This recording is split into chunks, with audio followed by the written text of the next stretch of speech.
चलिए जो आज की वीडियो में करेंगे कुछ इंपॉर्टेंट एडीएम फ्रेजेस। इससे पहले मैं आपकी एडीएम फ्रेजेस की 2 पार्ट बना चुका हूँ, पार्ट 1 एंड पार्ट 2। इंग्लिश वो हम ए से लेके जेड तक पूरी कर चुके हैं। वन वर्ड सब्स्टिट्यूशन के हम पार्ट 10 कर चुके हैं। अगर आपने वो नहीं देखे तो आप हमारे प्लेलिस्ट पे जाके देख सकते हैं। उसी सीरीज को कंटिन्यू करते हैं। आज कुछ और इंपॉर्टेंट एडीएम फ्रेजेस लाओ हर कॉम्पिटिटिव एग्जाम के लिए जो कि इंपॉर्टेंट है। पहला है a chip on your shoulder, being upset for something that has happened in past. अच्छा ये सबकी प्रॉब्लम है यार, एक खाली इडियम नहीं है, सब लोगों की प्रॉब्लम है। लाइफ में ना सबका पास्ट होता है, सबके पास्ट में कुछ ऐसे इंसिडेंट होते हैं जो कि वो भुलाए नहीं भूल पाते। वो जो आपको परेशान करते हैं, अंदर से परेशान करते हैं, मेंटली इल करते हैं, सिक करते हैं, डिप्रेस करते हैं, बार बार आपकी आंखों के सामने आते हैं। अब वो किसी वजह से होता है यार, अलग अलग फेसिस में हो सकता है। अब ये नहीं कि सबका एक सेम पास्ट होगा।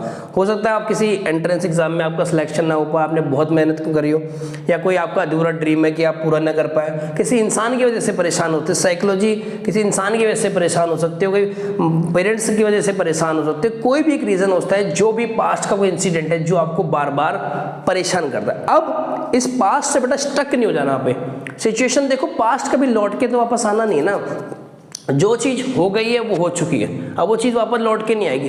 पर बार बार सोच के उस बारे में सोच के अपनी प्रॉब्लम को एग्रावेट करते हो। कई लोग मैं देखता हूँ, ऐसा नहीं है कि छोटे उम्र के होते हैं, बहुत बड़ी उम्र के होते हैं, 30 साल के, 35 साल के, 40 साल के, अंदर से जिंदा लाश बन के जी रहे होते हैं। मतलब कि अंदर से एक एनर्जी नहीं, जी रहे होते हैं, अच्छा कपड़े पहन रहे होते हैं, पैसे की कोई कमी नहीं होती, फिर भी मेंटली सिक होते हैं। ये इसी वजह से होता है कि बार बार जो पास्ट को लेके आप उसको उधेड़ते रहते हो, बार बार सोचते रहते हो ना, इस चक्कर में। तो किसी भी सिचुएशन में ना, अगर कुछ भी हुआ लाइफ में, कितना ही बड़ा इंसिडेंट हुआ है, उस इंसिडेंट को फॉरगेट आगे बढ़ना है यार, आगे बढ़ना। नहीं तो ये भी जो चीज टाइम चल रहा है ये भी पास्ट बन जाएगा। फिर इस टाइम के लोग यार कि टाइम था मैंने बर्बाद कर दिया सोच, तो इसलिए भाई आगे बढ़ते हैं, ठीक है ना। नेक्स्ट है पे ऑफ ओल्ड स्कोर। पे ऑफ ओल्ड स्कोर होता है रिवेंज लेना यार। रिवेंज होता है किससे बदला लेना। अब तुमने कोई कहानी सुनी है बचपन में, एक सारस और लोमड़ी की कहानी, मैं तुम्हें सुनाता हूँ। होता क्या है, एक जंगल में एक सारस और लोमड़ी बहुत अच्छे दोस्त होते, ठीक है। तो लोमड़ी क्या कहती है सारस को, एक काम करी यार, तू ना मेरे यहाँ पे खीर खाने आई हो, ठीक है। वो बुला ले, चला जाता सारस, अच्छी बात है, खीर खाने को मिलेगी। अब जिस दिन वो पहुँचता है तो लोमड़ी क्या करती है, बड़े से थाली में ना उसके लिए भी खीर परोसती है अपने लिए। अब सारस तुम्हें पता है, बगुला जो भी होता है, उसकी इतनी बड़ी चोंच होती है बेटा, इतनी बड़ी। अब वो कैसे खाए थाली में से, तो वो खा नहीं पाता, तो वो चला जाता है। उसको लगता है बहुत बेइज्जती, लोमड़ी इसकी बहुत बेइज्जती करती है, खुश हो जाती है। अगले दिन सारस कहता है कि तुम्हारी दावत तो पूरी होगी, अब तुमने ना मेरे घर पे दावत पे आना है। तो लोमड़ी भी चली आती है। अगले दिन सारस क्या करता है, इतनी लंबी सुराही में खाना परोसता है। अब इतनी लंबी सुराही छोटी सी होती है इसकी, ऐसी लंबी सी, उसमें लोमड़ी का मुँह ही नहीं जा। तो इससे कहते हैं पे ऑफ ओल्ड स्कोर, मतलब रिवेंज लेना। थर्ड है होप अगेंस्ट होप, मतलब उम्मीद के भी अगेंस्ट उम्मीद होना, विदाउट होप। इन शॉर्ट, कई बच्चे कहते हैं सर फिजिक्स के पेपर में ना मैं 30 मार्क्स का करके आऊँ, आपको क्या लगता है पास होगा? अबे कहाँ से पास होगा, पासिंग मार्क्स ही 33 है, तुम 30 का करके आया, कहाँ से पास हो? तो उसे कहते हैं होप अगेंस्ट होप। नेक्स्ट है मेरा bring to light. Bring to light मतलब कोई चीज़ डिस्क्लोज करना। तुमने देखा अर्शद मेहता की आजकल सीरीज फेमस चल रही थी, अर्शद मेहता करके, हाँ। तो सुचेता दलाल जो थी, क्राइम रिपोर्टर जो थी, उन्होंने क्या इसी को रिपोर्ट करा था, सामने लेके आई थी कि जो अर्शद मेहता एक स्कैम कर रहा है, उससे पहले किसी को पता नहीं था। तो आप कह सकते हो Sucheta Dalal bring to life, Harshad Mehta scam. Next है बॉसम फ्रेंड, है वेरी क्लोज फ्रेंड, जिगरी दोस्त, जेयर वीरू वाली दोस्ती। वो कहते हैं ना, जियो तो दोस्त के साथ, मरे तो दोस्त के साथ, बहुत जिगरी घनिष्ठ मित्रता हो जाती है, उसे कहते हैं बॉसम फ्रेंड, ये मेरा जिगरी भाई है। नेक्स्ट है close shave, a narrow escape. बहुत कई बार आप कहते हो डायलॉग, बाल बाल बच गए यार। हुआ क्या यार, करोल बाग में थे हम लोग, तो मेरे दोस्त थे, उनका एक्सीडेंट हो गया। हुआ क्या कि बिल्कुल वो sudden, all of a sudden उन्होंने बिस्क ब्रेक मारी और गाड़ी उनकी पलट गई।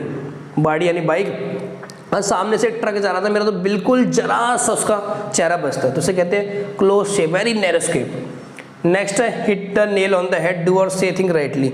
बिल्कुल नेल ऑन द हेड मतलब कील बिल्कुल सर पे ठोक के मारना, इन द सेंस कि सही जगह पे मारना आपने। हुआ क्या था देखो, कि कई बार क्या होता है कि आप किसी पेपर की तैयारी करते हो, आप इधर उधर से बुकें उठा लेते हो अपनी मर्जी से, कोई मर्जी पढ़ते हो, सिलेक्शन नहीं होता। फिर कोई इंसान गाइड करता है कि ये नहीं, ये बुक पढ़, और फिर आपका सिलेक्शन। उसे कहते हैं hit the nail on head. Next है मेरा आई वॉश। आई वॉश होता है प्रिटेंस। प्रिटेंस मतलब दिखावा करना। आपने देखा कुछ लोग होते हैं जो आपके मुंह के सामने तो बहुत अच्छे बनते हैं, आपकी बहुत तारीफ करते हैं, भाई भाई करके बात करते हैं, पीठ पीछे आपके बारे में उल्टा सीधा कहते हैं। तो उसे कहते हैं आई वॉश, मतलब प्रिटेंस मतलब दिखावा करना। नेक्स्ट इडियम है एट 6 and 7। 6 and 7 का मतलब है person who are having different opinion. कभी भी तुम लाइव डिबेट देखो किसी भी टीवी शो में, उसमें क्या करते हैं, एक पॉलिटिकल पार्टी, मान लो बीजेपी वाले, मान लो कांग्रेस वाले, आपस में बिठा लेते हैं, आम आदमी पार्टी वाले, उन सबके किसी एक पर्टिकुलर टॉपिक पे अलग अलग ओपिनियन होते हैं। तो आप कह सकते हैं all the leaders are at 6 and 7 in their opinion, है ना। हाँ, नेक्स्ट है kick the bucket. Kick the bucket मतलब डाई, मर जाना यार। कहते हैं you have to kick the bucket one day, आपको सबको मरना है, तो यूनिवर्सल ट्रूथ है। नेक्स्ट है Latin and Greek. Latin and Greek होता है अनेबल टू अंडरस्टैंड। आप बोल सकते हैं यार Spanish language is Latin and Greek to me, मतलब it is unable to understand. मेरे लिए तो कुछ नहीं, हमारे लिए तो इंग्लिश भी ऐसी है भाई। नेक्स्ट है dog days of summer. Dog day summer होता है hottest day of summer. Summer का हॉटेस्ट दिन जनरली जून जुलाई के बीच में आते हैं डॉग डे समर, बहुत गर्मी होती है उस समय।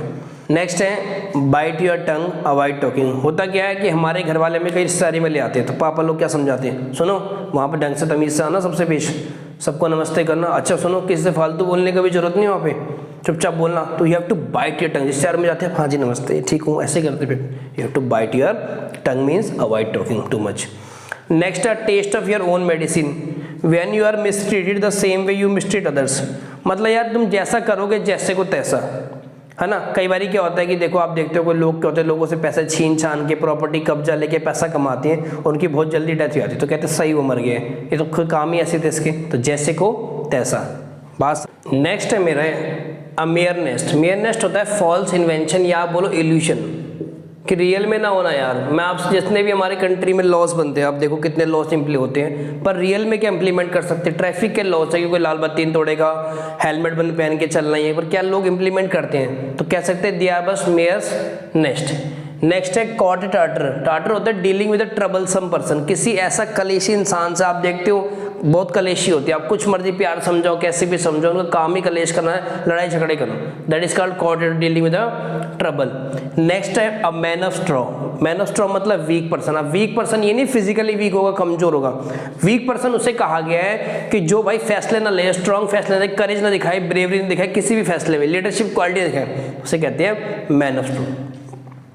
नेक्स्ट है cat and dog life, quarrelsome life, बहुत लड़ाई झगड़े वाली। हस्बैंड वाइफ की लाइफ में तो आजकल बहुत कुछ देखा गया, ऐसे होता है, लड़ाई झगड़े लड़ाई झगड़े लड़ाई झगड़े, cat and dog life. Next है make up months mind to decide. आप कहते मैंने अपना माइंड बना लिया है। मेकअप मंथ्स माइंड मतलब डिसाइड, आप कहते मैंने डिसाइड कर लिया है, तो इसे मेकअप वंस माइंड मतलब किसी डिसीजन पे आपने आ चुके हैं। नेक्स्ट है have a card of one sleep secret deserve. कोई आपके पास सीक्रेट प्लान है, कहते हैं मैंने तुर्क का इक्का बचा के रखा है। हिंदी पिक्चर में सुनते हो डायलॉग बोलते हैं कि तुर्क का इक्का मैंने बचा रखा था इसी दिन के लिए, तो उसे कहते हैं सीक्रेट प्लान। आपका कोई प्लान बी है कि प्लान ए फ्लॉप हो तो प्लान बी पे, ठीक है बेटा। इस वीडियो बेटा करेंगे इतना ही, नेक्स्ट वीडियो में हम कुछ और इंपॉर्टेंट टॉपिक के साथ, तब तक मिलते हैं आपसे नेक्स्ट वीडियो।